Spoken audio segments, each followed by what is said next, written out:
श्री शिवाय नमस्तुभ्यम। आप सभी को सोम प्रदोष व्रत की हार्दिक हार्दिक शुभकामनाएं। भगवान शिव की स्तुति का पाठ करने से हर संकट से हमें मुक्ति मिलती है और जो शिव भक्त हैं उनके लिए तो ये पता ही होगा कि सोमवार का दिन ऊपर से प्रदोष व्रत महासहयोग बनता है। कितना शुभ माना जाता है ये आज का त्यौहार, एक त्यौहार से कम नहीं होता है शिव भक्तों के लिए आज का दिन। तो चलिए शुरू करते हैं। आज हम पढ़ेंगे जो दिन है सोम प्रदोष का। सोम प्रदोष के दिन स्तोत्रम पाठ जो हम भगवान की स्तुति के रूप में पढ़ेंगे। भगवान की स्तुति का पाठ करने से हर संकट से मुक्ति मिलती है और सभी मनोकामनाएं भी पूरी होती हैं। तो शुरू करते हैं। स्कंद महापुराण के कुमारिका खंड में भगवान शिव की स्तुति का वर्णन किया गया है। स्कंद जी बोले, जो सब प्रकार के रोग शोक से रहित है उन कल्याण स्वरूप भगवान शिव को मैं नमस्कार करता हूँ। जो सबके भीतर मन रूप में निवास करते हैं उन भगवान शिव को नमस्कार है। संपूर्ण देवताओं से पूजित भगवान शंकर को नमस्कार है। भक्तजनों पर निरंतर कृपा करने वाले आप भगवान महेश्वर को नमस्कार है। सबकी उत्पत्ति के कारण भगवान भव को नमस्कार है। भगवान आप भव के उद्धार अर्थात संसार के सृष्टा हैं, आपको नमस्कार है। कामदेव का विध्वंस करने वाले आपको नमस्कार है। आप गढ़ भाव से महान व्रत का पालन करने वाले हैं, आपको नमस्कार है। आप माया रूपी गहन वन के आश्रय हैं अथवा सबको आश्रय देने वाला आपका स्वरूप योग्य माया समावृत होने के कारण दुर्बोध है, आपको नमस्कार है। प्रलय काल में जगत का संहार करने वाले सर्वनामधारी आपको नमस्कार है। शिव रूप आपको नमस्कार है। आप पुरातन सिद्ध रूप हैं, आपको नमस्कार है। काल रूप आपको नमस्कार है। आप सबकी कल्पना अर्थात गणना करने वाले होने के कारण काल नाम से प्रसिद्ध हैं, आपको नमस्कार है। आप काल की कला का अतिक्रमण करके उससे बहुत दूर रहते हैं, आपको नमस्कार है। आप स्वाभाविक ऐश्वर्य से संपन्न हैं, आपको नमस्कार है। आप अप्रेमेय महिमा वाले वृषभ तथा महा समृद्धि से संपन्न हैं, आपको नमस्कार है। आप सबको शरण देने वाले हैं, आपको नमस्कार है। आप ही निर्गुण ब्रह्म हैं, आपको नमस्कार है। आपके अनुगामी सेवक भयानक गुण संपन्न हैं, आपको नमस्कार है। नाना भवनों पर अधिकार रखने वाले आपको नमस्कार है। भक्तों को मनवांछित फल प्रदान करने वाले आपको नमस्कार है। भगवान आप ही कर्मों का फल देने वाले हैं, आपको नमस्कार है। आप ही सबका धारण पोषण करने वाले धाता तथा उत्तम कर्ता हैं, आपको सर्वदा नमस्कार है। प्रभु आपके अनंत रूप हैं, आपका कोप सबके लिए असह्य है, आपको सदैव नमस्कार है। आपके स्वरूप का कोई माप नहीं हो सकता, आपको नमस्कार है। वृषभेंद्र को अपना वाहन बनाने वाले आप भगवान महेश्वर को नमस्कार है। आप सुप्रसिद्ध महा औषध रूप हैं, आपको नमस्कार है। समस्त व्याधियों का विनाश करने वाले आपको नमस्कार है। आप चराचर स्वरूप सबको विचार तत्व निर्णायत्मिका शक्ति देने वाले कुमार नाथ के नाम से प्रसिद्ध तथा परम कल्याण स्वरूप हैं, आपको नमस्कार है। प्रभु आप मेरे स्वामी हैं, संपूर्ण भूतों के ईश्वर महादेव हैं। आप ही समस्त भोगों के अधिपति हैं और वाणी बल और बुद्धि के अधिपति भी आप ही हैं। आप ही क्रोध और मोह पर शासन करने वाले हैं, पर और अपर अर्थात कारण और कार्य के स्वामी भी आप ही हैं। सबकी हृदय गुहा में निवास करने वाले परमेश्वर तत्व तथा मुक्ति के अधीश्वर भी आप ही हैं, आपको नमस्कार है। भगवान स्कंद के द्वारा इस प्रकार स्तुति किए जाने पर भगवान शिव ने कहा कि जो लोग सायंकाल और प्रातःकाल पूर्ण भक्ति भाव से पूर्ण भक्ति पूर्वक तुम्हारे द्वारा की हुई इस स्तुति से मेरा स्तवन करेंगे उनको जो फल प्राप्त होगा उसका वर्णन करता हूँ, इसलिए ध्यान पूर्वक सुनो। उन्हें कोई रोग नहीं होगा, दरिद्रता भी नहीं होगी तथा महाप्रयोजन से भी कभी वियोग नहीं होगा और वे इस संसार में दुर्लभ भोगों का उपभोग करके मेरे परम धाम को प्राप्त होंगे। इस प्रकार श्री स्कंद महापुराण के कौमारिका खंड में शिव स्तुति संपन्न हुई। प्रिय भक्तजनों, इस बार चैत्र महीने के शुक्ल पक्ष में पड़ने वाला प्रदोष व्रत 30 मार्च दिन सोमवार को है और इस दिन प्रदोष काल का समय, जो कि इस तिथि के इस दिन पूजा का मुख्य समय है, वो शाम को 5:52 से 7:22 तक रहेगा। तो इस समय आप श्रद्धा और भक्तिपूर्वक विश्वास के साथ भगवान शिव जी की स्तुति के साथ शिव जी की कथाओं का भी श्रवण सच्चे मन से अवश्य करिएगा। अब हम आपको सुनाने जा रहे हैं पौराणिक कथा के अनुसार, एक बार एक नगर में एक ब्राह्मणी रहा करती थी। उसके पति का स्वर्गवास हो गया था। अब उसका सहारा उसका एक लौता पुत्र ही था। उसके साथ ही सुबह से ही भिक्षा मांगने के लिए वो निकल पड़ती थी। इस तरह दिन भर भिक्षा मांगते हुए मिले हुए अन्न से ही वह अपना और अपने पुत्र का पेट भरा करती थी। एक दिन घर वापस आते समय ब्राह्मणी को एक बालक घायल अवस्था में मिला। ब्राह्मणी को उस पर दया आ गई और उसे अपने घर ले गई अपने साथ। विदर्भ देश के राजकुमार था। शत्रु सैनिक ने उनके राज्य पर आक्रमण कर दिया था और उसके पिता को बंदी बना करके उसके राज्य पर अधिकार कर लिया था। इसलिए वह बालक मारा मारा फिर रहा था। राजकुमार अब ब्राह्मणी और उसके पुत्र के साथ उसके घर में ही रहने लगा और उसके पुत्र की तरह ही पलने और बढ़ने लगा। एक दिन वह ब्राह्मणी अपने पुत्र के साथ राजकुमार को लेकर भिक्षा मांगने के लिए गई हुई थी। वहीं पर अंशुमति नाम की एक गंधर्व कन्या ने राजकुमार को देखा और उस पर मोहित हो गई। अगले दिन वह अपने माता पिता को राजकुमार से मिलवाने के लिए लेकर आई और कुछ ही दिनों के बाद अंशुमति के माता पिता को भगवान शंकर ने स्वप्न में आदेश दिया कि राजकुमार और अंशुमति का विवाह कर दिया जाए। उन्होंने वैसा ही किया। वह विधवा ब्राह्मणी भगवान शिव की परम भक्त थी और सारे प्रदोष व्रत रखा करती थी। उसके प्रदोष व्रत का ही प्रभाव था कि राजकुमार ने गंधर्व राज्य की सेना की सहायता से विदर्भ देश के शत्रुओं को भगा दिया और अपने पिता का खोया हुआ राज्य पुनः प्राप्त कर लिया और सुखपूर्वक जीवन बिताने लगा। राजकुमार ने ब्राह्मणी के पुत्र को अपना मंत्री बना लिया और ब्राह्मणी के प्रदोष व्रत के कारण भगवान शंकर की कृपा जैसे राजकुमार और ब्राह्मणी के पुत्र पर हुई और उनके दिन सुधर गए, वैसे ही हे भगवान शंकर, आपने अपने हर भक्तों पर कृपा बनाए रखें और सबके दिन संवारें और सबके दिन अच्छे हो जाएं। इस प्रकार सोम प्रदोष व्रत रखने से अगले और पिछले जन्मों के सभी पापों का नाश हो जाता है और सारी मनोकामनाएं भी पूर्ण हो जाती हैं। अब सुनिए प्रदोष स्तोत्र पाठ हिंदी में। हे समस्त जगत के स्वामी, हे सर्वदा कल्याण करने वाले, हे शाश्वत शंकर, आपकी जय हो। हे सर्व सुराध्यक्ष, आपकी जय हो। और हे सभी देवताओं द्वारा पूजित, हे सर्व सुरचित, आपकी जय हो।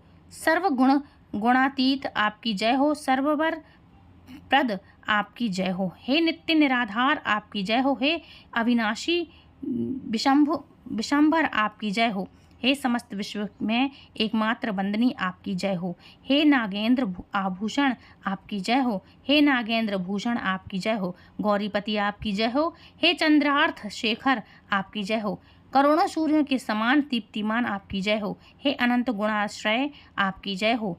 हे विरूपाक्ष, आपकी जय हो। हे अचिंत, हे निरंजन, आपकी जय हो। हे नाथ, आपकी जय हो। भक्तों की पीड़ा का नाश करने वाले कृपा सागर, आपकी जय हो। हे दुस्तर संसार सागर से पार कराने वाले प्रभु, आपकी जय हो। हे महादेव, इस संसार में अत्यंत दुखी हूँ मैं, मुझे अनेक चिंताएं घेरे हुए हैं, मुझ पर कृपा कीजिए। हे परमेश्वर, मेरे समस्त पापों का नाश कर मेरी रक्षा कीजिए। हे शंकर जी, मैं दरिद्रता के सागर में डूबा हुआ हूँ, महान पापों से पीड़ित हूँ, अनंत चिंताएं मुझे घेरे हुए हैं, भयंकर रोगों ने मुझे घेर लिया है, ऋण के भार से मैं दबा हुआ हूँ, कर्मों की ज्वाला में जल रहा हूँ और ग्रहों की पीड़ा से व्याकुल हूँ। कृपा करके मुझ पर प्रसन्न होइए। यदि कोई दरिद्र व्यक्ति प्रदोष काल में देवेश्वर गिरिजापति की प्रार्थना करता है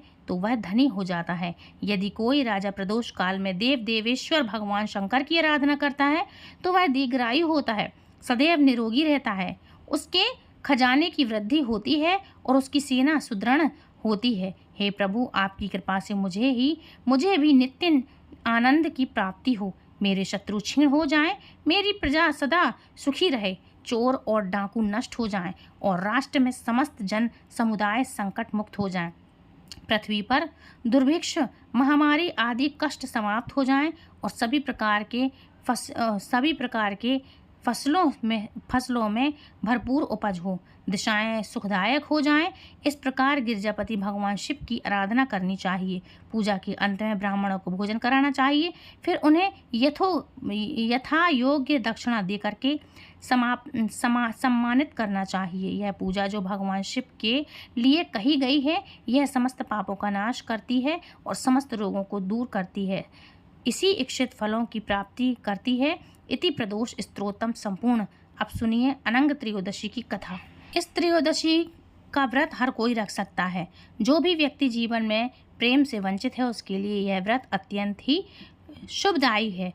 भगवान शंकर की प्रिय तिथि होने के कारण उन्हीं के द्वारा अनंग को दिए गए वरदान स्वरूप यह दिवस अत्यंत ही महत्वपूर्ण हो जाता है। सौभाग्य की कामना के लिए स्त्रियों को इस व्रत का पालन अवश्य ही करना चाहिए। इस व्रत के प्रभाव से जीवन साथी की आयु लंबी होती है और साथी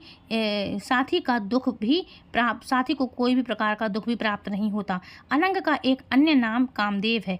अनंग अर्थात बिना अंग के। जब भगवान शिव ने कामदेव को भस्म कर दिया था, तब देवी रति द्वारा अनंग को जीवित करने का करुण वंदन सुन भगवान ने कामदेव को पुनः जीवन दिया था, किंतु बिना देह के होने के कारण कामदेव का एक अन्य नाम अनंग कहलाया। प्राचीन कथा के अनुसार तारकासुर नाम के राक्षस ने खूब आतंक फैलाया हुआ था। सभी देवी देवताएं उनके आतंक से त्रस्त हो गए थे और उनके आतंक से बचने के लिए सभी कामदेव के पास पहुंचे और उसने आग्रह करके कहा कि वह तपस्या में लीन भगवान शिव की तपस्या भंग कर दे।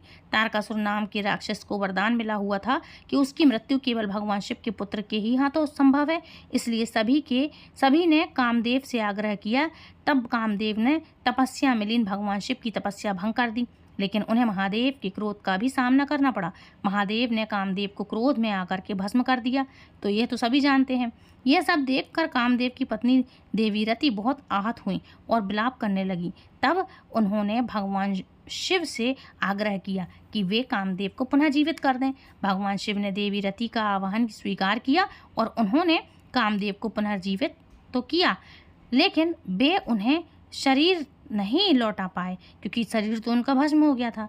इसके बाद भगवान शिव ने कामदेव को 2 वरदान दिए। भगवान शिव के दिए वरदान के दिए अनुसार उन्होंने कामदेव से कहा कि तुम द्वापर युग में भगवान श्री कृष्ण के पुत्र के रूप में जन्म लोगे।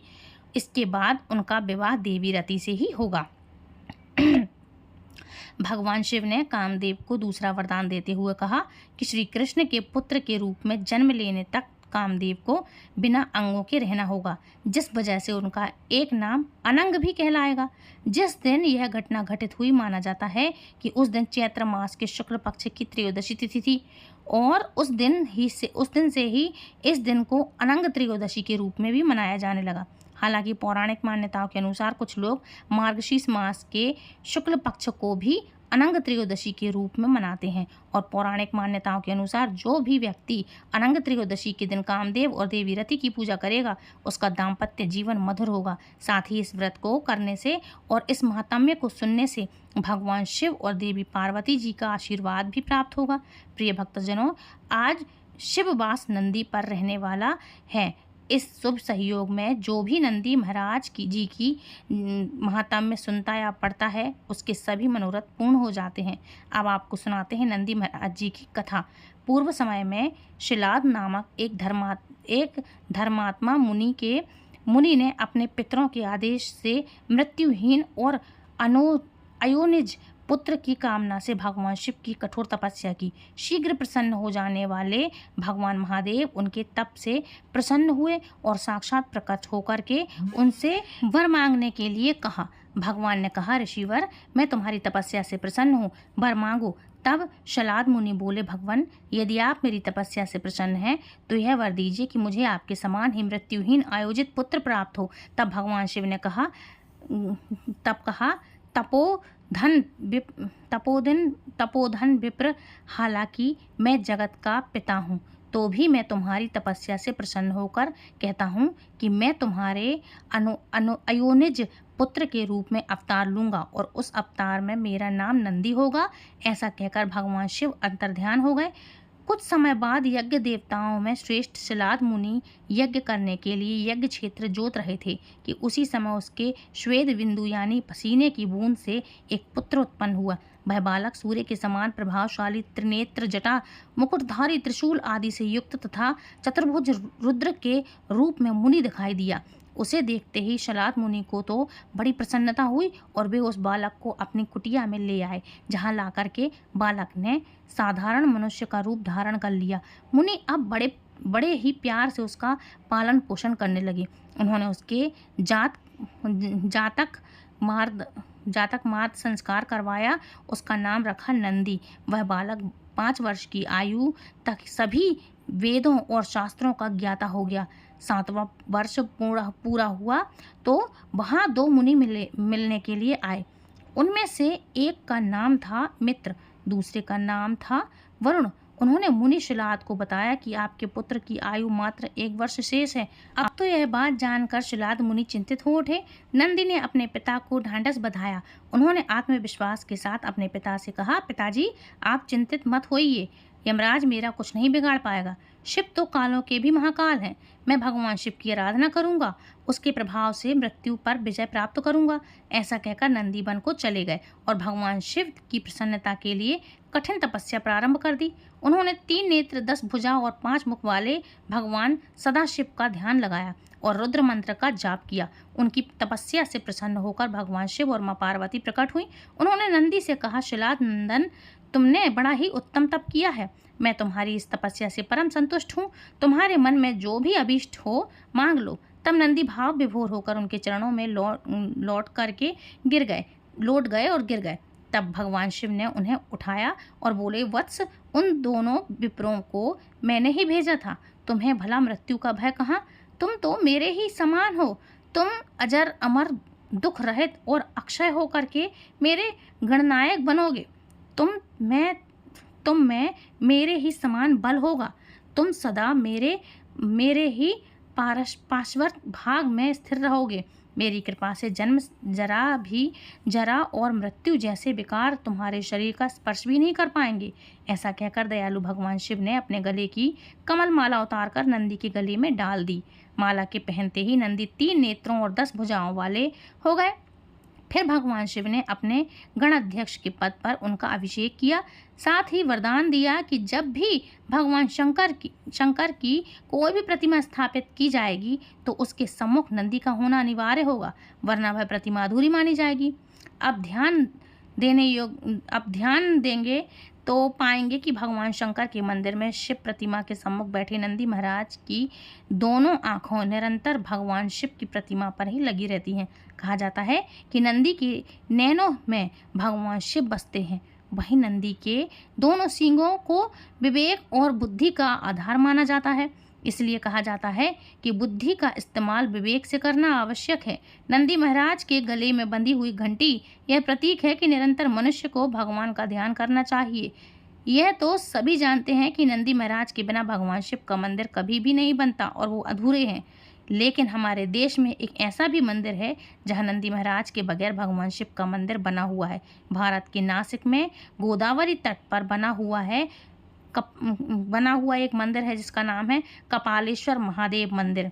इस मंदिर में भगवान शिव की प्रतिमा तो है, लेकिन नंदी यहाँ पर उपस्थित नहीं है।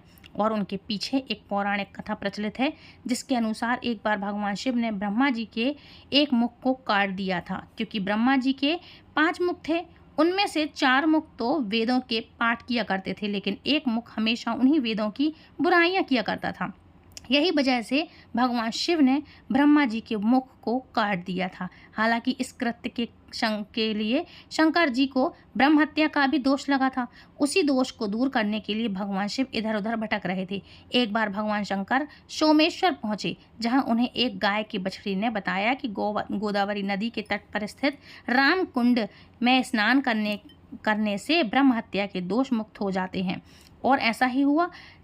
तब भगवान शंकर ने बछड़े के कहे अनुसार राम कुंड में स्नान किया और इस प्रकार उन पर लगा हुआ ब्रह्म हत्या का पाप दूर हो गया। भगवान शिव ने उस बछड़े को अपना गुरु मान लिया और बछड़े के रूप में नंदी जी ही महाराज शिव जी के सामने प्रकट हुए थे उस समय शिव जी ने उन्हें अपना गुरु मान लिया था। यही कारण है कि जब कपालेश्वर मंदिर का निर्माण हुआ तो भगवान शिव ने उस मंदिर में नंदी महाराज के सम्मुख बैठने से मना कर दिया, क्योंकि वह उनको अपना गुरु मान चुके थे। यही कारण है कि नासिक कपालेश्वर मंदिर में भगवान शिव की प्रतिमा तो है, लेकिन नंदी महाराज इसमें स्थापित नहीं है, क्योंकि वो उनका विश्वास है। गुरु कैसे बैठ सकता है और शिव ऊपर, तो वो गुरु और शिष्य की वो पद्धति हो गई। फिर इसी के कारण इस मंदिर में नंदी भगवान के लिए मतलब समक्ष शंकर जी के नहीं बैठाया जाता है। अच्छा, लेकिन नंदी महाराज इसमें स्थापित नहीं है, तो ऐसा विश्वास है कि यदि कोई भी मनोकामना नंदी बैल के कानों में कह दी जाए तो वह मनोकामना बहुत ही शीघ्र पूरी हो जाती है, क्योंकि नंदी बैल को भगवान शिव का कोतवाल माना गया है। और ये थी आज की कथाएं। सभी प्रेम से बोलिए भोले शंकर भगवान की जय, नंदी महाराज की जय। तो फ्रेंड्स, ये था आज का वीडियो। आई होप वीडियो पसंद आया होगा। वीडियो पसंद आया तो प्लीज़ लाइक शेयर कमेंट करें, चैनल सब्सक्राइब करें। कोई भी कथा अच्छी लगी तो प्लीज़ हमें कमेंट करके जय श्री कृष्ण जरूर लिखें और हर हर महादेव जरूर लिखें, श्री शिवाय नमस्तुभ्यम लिखें। कोई भी गलती या भूल चूक हुई हो तो प्लीज़ कमेंट बॉक्स में हमें कमेंट ज़रूर करें। और आप सभी को आज के शिव प्रदोष व्रत की हार्दिक हार्दिक शुभकामनाएं। श्री शिवाय नमस्तुभ्यम। हर हर महादेव, हरिहर।